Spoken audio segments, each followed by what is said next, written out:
Hola, ¿qué tal amigos de las redes sociales y de la gustosísima radio? Soy César Castelblanco y hoy estoy con ustedes para hablar de un tema político.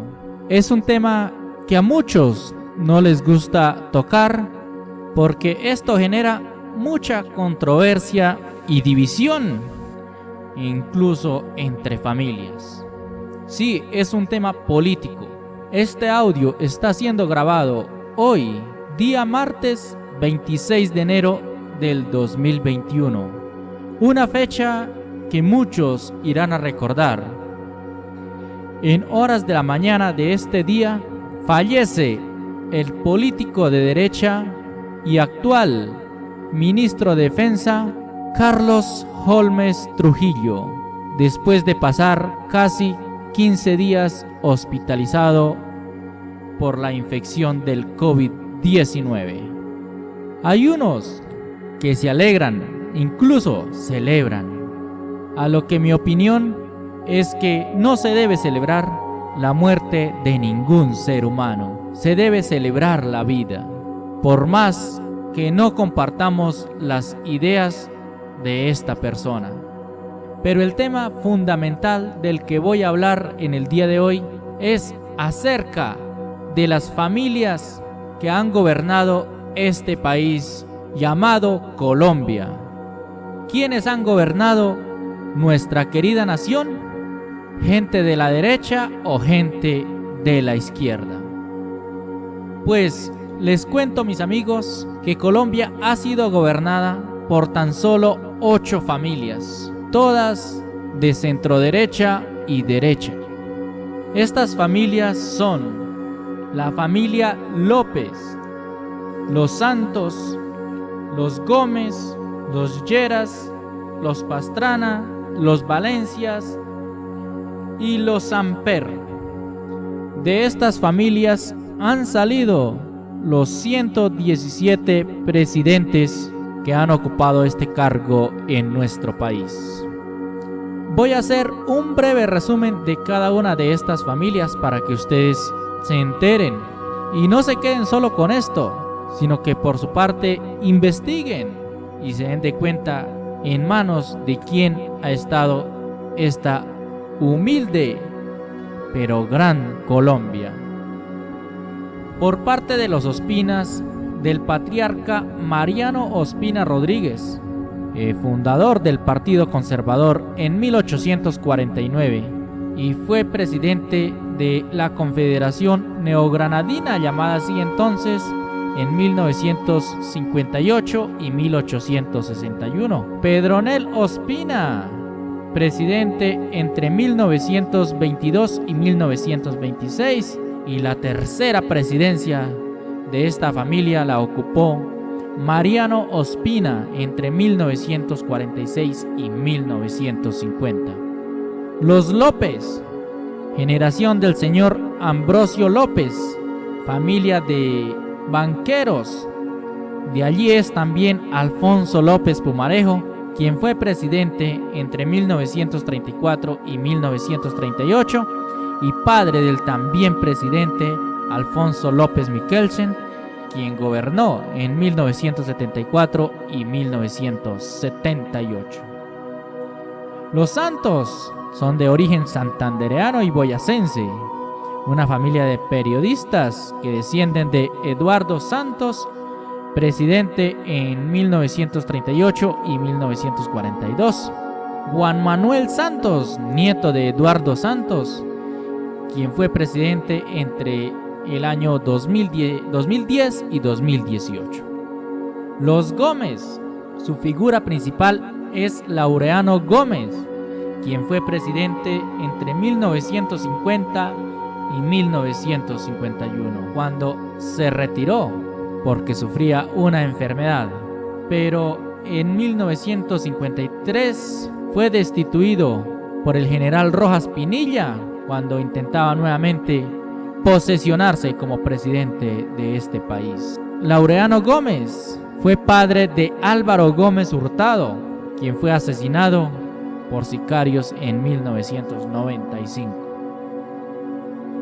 La familia de los Lleras tuvo dos presidentes: Alberto Lleras Camargo, quien reemplazó a López Pumarejo en 1945 y durante el Frente Nacional volvió a ser presidente en 1958, y el segundo presidente de esta familia es Carlos Lleras Restrepo, primo de Lleras Camargo.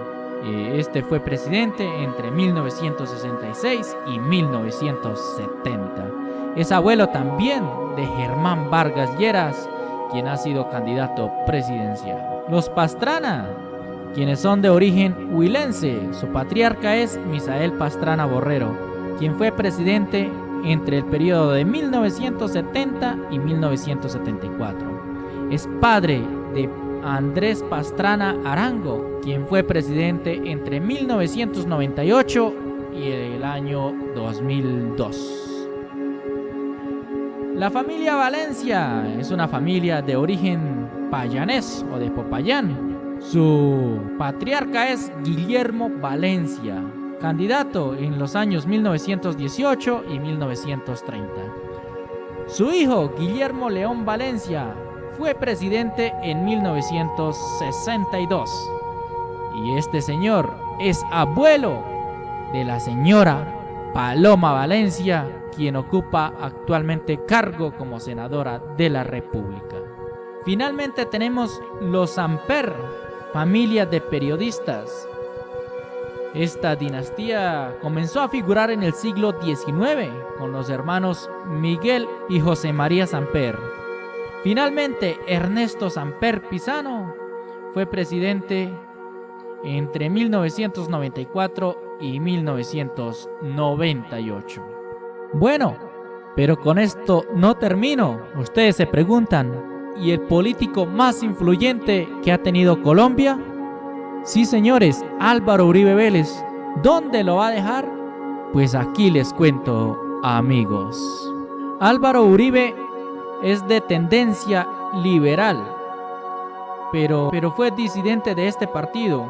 Este candidato se presentó a las elecciones presidenciales en el 2002, apoyado por el movimiento Primero Colombia, ganando en este año las elecciones y siendo reelegido para ocupar el cargo de presidente total entre los años 2002 entonces y el año 2010.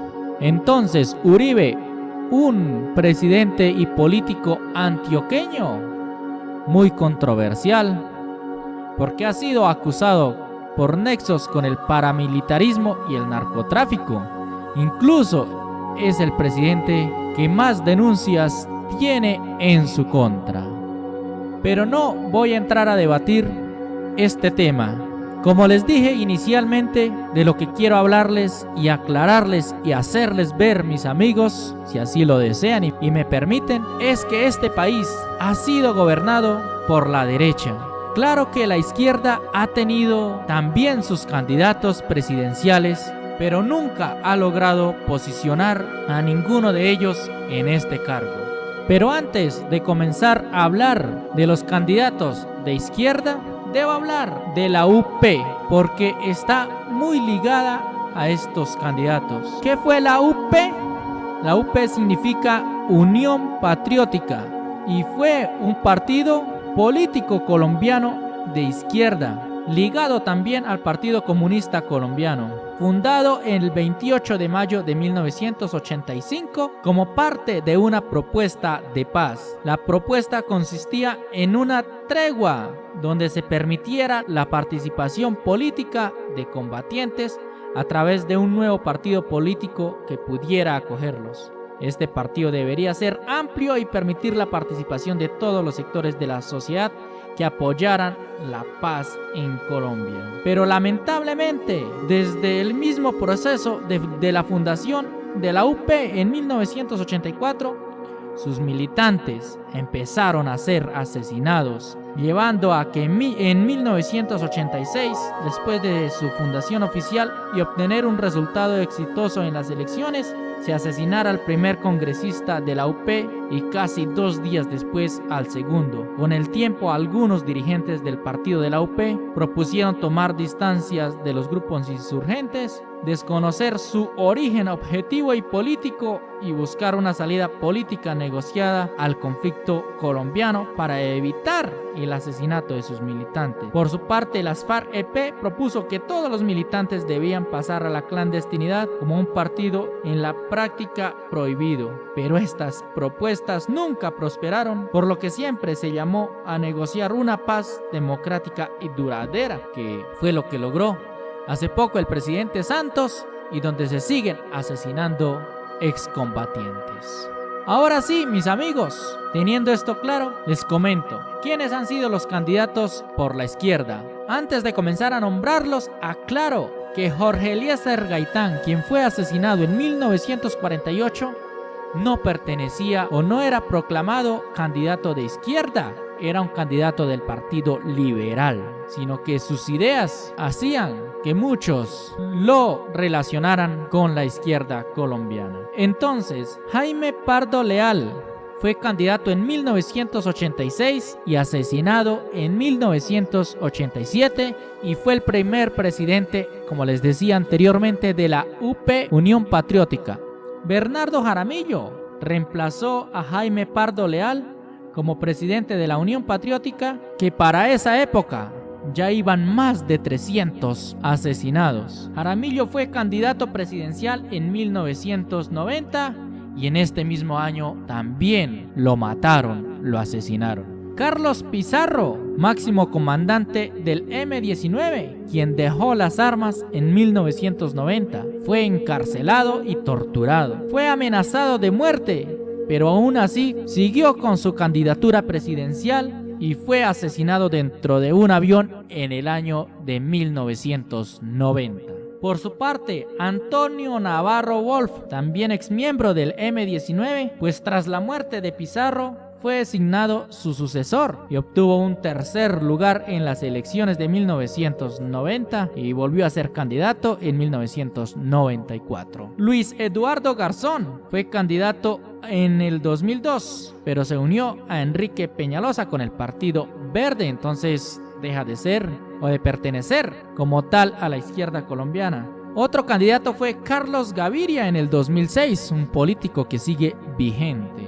Y el último candidato presidencial de izquierda ha sido el señor Gustavo Petro Urrego, exmilitante del M-19 y fundador del movimiento progresista, con el cual logró la alcaldía de Bogotá para el año 2012 y gobernó hasta el 2015, y fue candidato presidencial para el año 2018, siendo derrotado por el actual presidente Iván Duque Márquez.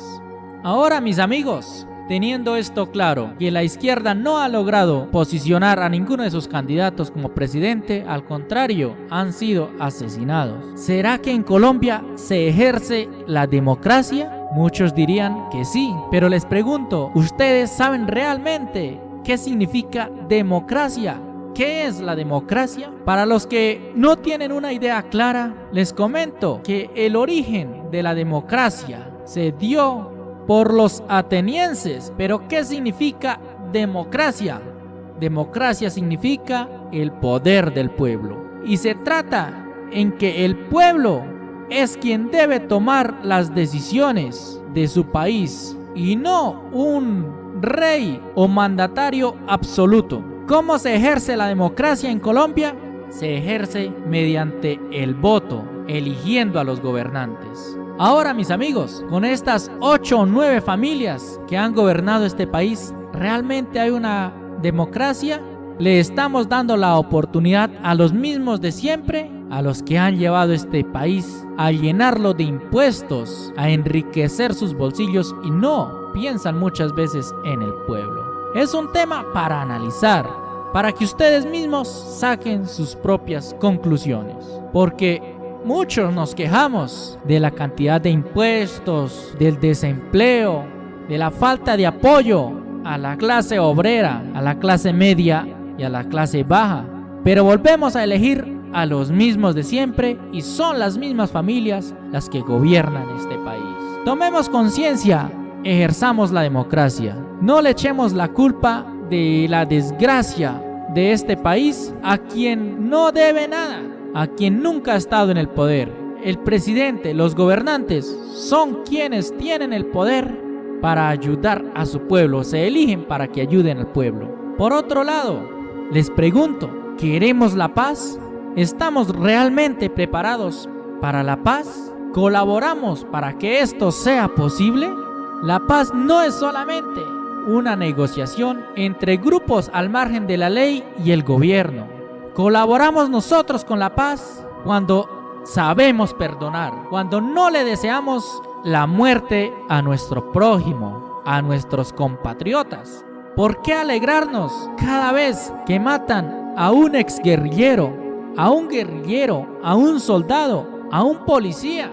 Eso debe entristecernos y debe ponernos a reflexionar. El tema está en perdonar. Si hay personas que se cansan de la guerra y deciden entregar las armas, debemos aceptarlas, debemos brindarles apoyo, debemos perdonar. Perdonar, ahí está la clave. Claro, la justicia es quien debe encargarse de castigar los delitos si los hay. No nosotros, los civiles, que no somos jueces ni tenemos poder en estos casos. Dicen por ahí que si eliges a un gobernante que nunca ha estado en el poder y no sale bueno, puede decirse que te engañó. Pero si sabiendo que el candidato es de las mismas familias que han estado en el poder y llega a hacer lo que han venido haciendo por años, puede decirse que la culpa es de usted porque conoce la historia y la ignora. Mis amigos, es todo por hoy. Es todo en esta charla. Espero no ofender ni causar malestares. Simplemente lean, investiguen para que ustedes mismos se den de cuenta si lo que les hablo es verdad o mentira. Si tienen contradicciones y comentarios, con respeto los pueden dejar en la sección de comentarios. Soy César Castelblanco. Pueden suscribirse en mi canal de YouTube. Suscríbanse, activen la campanita. Pueden escucharme también en la gustosísima radio por internet. Gracias por escucharme y nos oímos en una próxima oportunidad. Hasta pronto.